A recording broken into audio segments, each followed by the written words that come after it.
Hello, everyone, and welcome back to another episode of Blame It on the Stars, where we give you an inside look to what's going on in the universe so you can blame your problems on the stars. It is Jade here. And it's Kara. And this week we have the full moon in Aries, as well as Venus entering Sagittarius.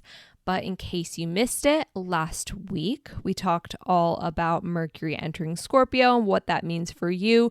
So if you missed that and want to know more, then definitely check out last week's episode before diving into this one. And just to give you a heads up, next week we will tell you everything that you need to know about Scorpio season and how it affects you. And with that being said, let's dive into the episode. So the full moon in Aries is the first thing that will happen this week. This will happen on Thursday, October 17th at 7:26 a.m. Eastern Standard Time. Per usual, the date and time are from the website astroseek.com. What you need to know.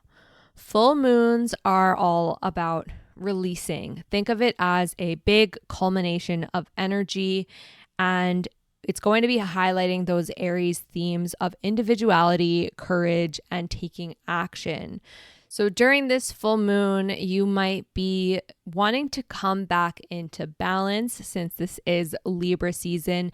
And if you've noticed, maybe you have been too independent or working too hard on your ambitions, that you are maybe forgetting about things like relationships and finding balance in your life, which are very Libra-like themes, then this might be a full moon where you let go to come back into balance.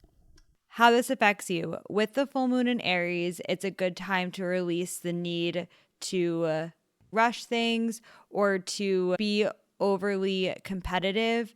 While Aries energy can help us to think and act quickly, this is a good time to focus on releasing any anger or competitiveness that might be holding you back so that you can make space to be patient and thoughtful in your goals and actions moving forward.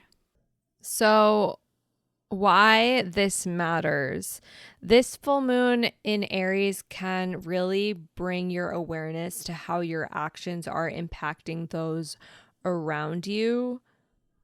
Outside of being aware of your actions, since Aries is a very bold sign, during this full moon, you might feel more inspired to overcome your fears and embrace new challenges. So there is still that sense of personal growth that's happening during this full moon.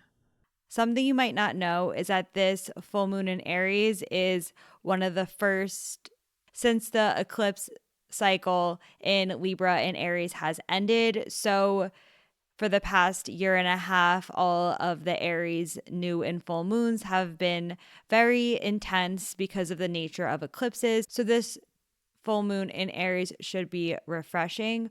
Also, because of Aries' quick energy, if you are looking to release, this will make it easier to release and let go of anything that you are setting your intentions to let go of during this full moon. Certain signs are affected more than others by this full moon. Those signs are going to be Aries, Libra, Cancer, and Capricorn. Personal placements only. Sun, Moon, Rising, Mercury, Venus, and or Mars placements. And there are some aspects to this full moon that make this just a little bit more interesting. The first is that the full moon is very tightly square Mars, which can bring some tension and conflict. So while there is this strong desire to take decisive action, just be mindful of being impulsive and try to just channel that energy into something more productive rather than something that you end up regretting later. At the time of the full moon, the sun will be trine Jupiter with the moon sextile Jupiter. This is a very positive aspect. It represents growth, optimism, and confidence.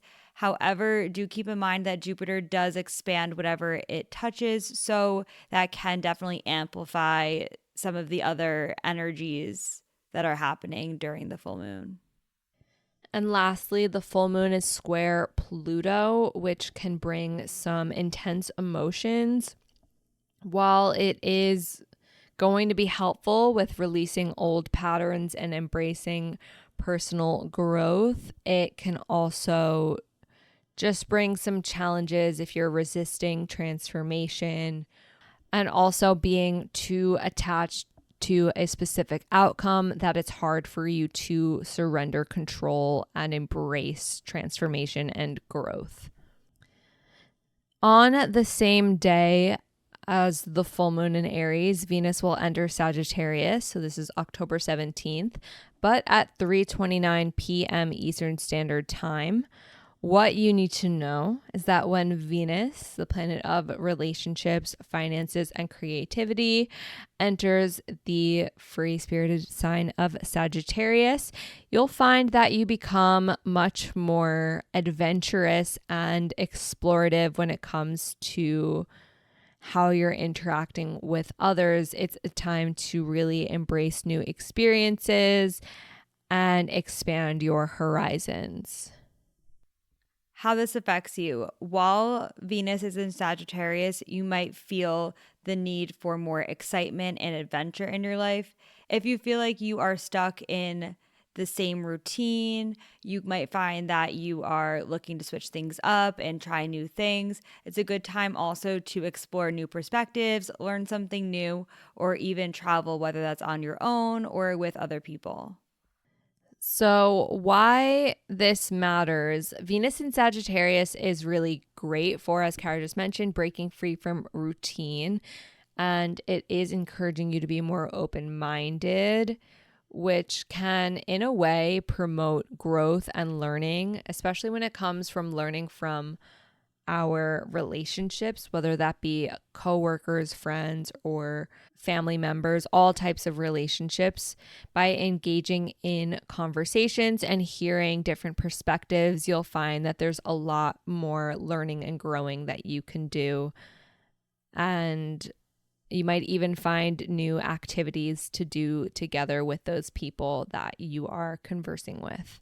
Something you might not know is that Venus in Sagittarius also amplifies generosity. Since Sagittarius is ruled by Jupiter, you might feel more inclined to share resources, time, ideas with others, and also just to spread positivity and warmth. This can really help you to build connections with other people and to share your passion for learning and adventure with others. If you're wondering how long this lasts, Venus will enter Capricorn on November 11th at 1:26 p.m. Eastern Standard Time. So you have between October 17th and November 11th to experience this. And per usual, certain signs are more affected than others. The signs that are most affected by Venus in Sagittarius are Sagittarius, Gemini, Virgo, and Pisces placements. By placements, we mean Sun, Moon, Rising, Mercury, Venus, or Mars placements only. And since this is a Venus transit, certain rising signs are more likely to find love during this time.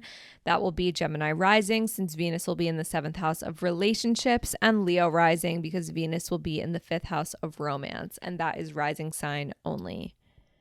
Now, there are some key dates you're going to want to pay attention to. These are the aspects that Venus will make while it moves through Sagittarius. The first is October 21st. Venus will trine the North Node.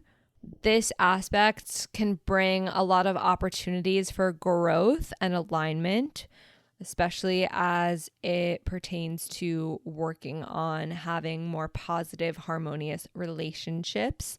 So if you feel that there is growth that can be had in your relationship department, this might be a good day to explore new ideas and learn something new to help grow in that area of your life. And then on October 28th, Venus will be square Saturn. This aspect can bring challenges in your relationships, such as feeling restricted or distant from your partner or friends. For example, you might want to spend time with others, but there's other responsibilities or work that's getting in your way. So on this day, you just might need to reconsider your priorities and find a way to balance the different aspects of your life. And then on November 3rd, Venus will be opposite Jupiter, which can bring some challenges when it comes to relationships, but also when it comes to finances. I always love to mention that Jupiter expands whatever it touches and can create some carelessness if we're not careful. And since this is a Venus aspect, which can deal with our finances, just be mindful of any impulsive or reckless spending and try not to overlook anything when it comes to your finances. In relationships as well, it's going to just be important that you're not overlooking anything important with the people that are in your life. And lastly, on November 9th, Venus will be square Neptune. This aspect can create some challenges when it comes to setting boundaries and being realistic in your expectations for others. Because Neptune is a very dreamy energy, it can be really easy to get lost in your thoughts and ideas about the future. So it's really important to stay grounded and to ensure that you're able to find a balance between giving to others and giving to yourself. And that is it for this week's episode. Next week, we'll be talking all about Scorpio season and what you can expect. So make sure wherever you're listening to this podcast, you're subscribed with the notifications turned on so you don't miss when we post next week. But until then, that is all for now. And we'll see you all next Monday. Bye.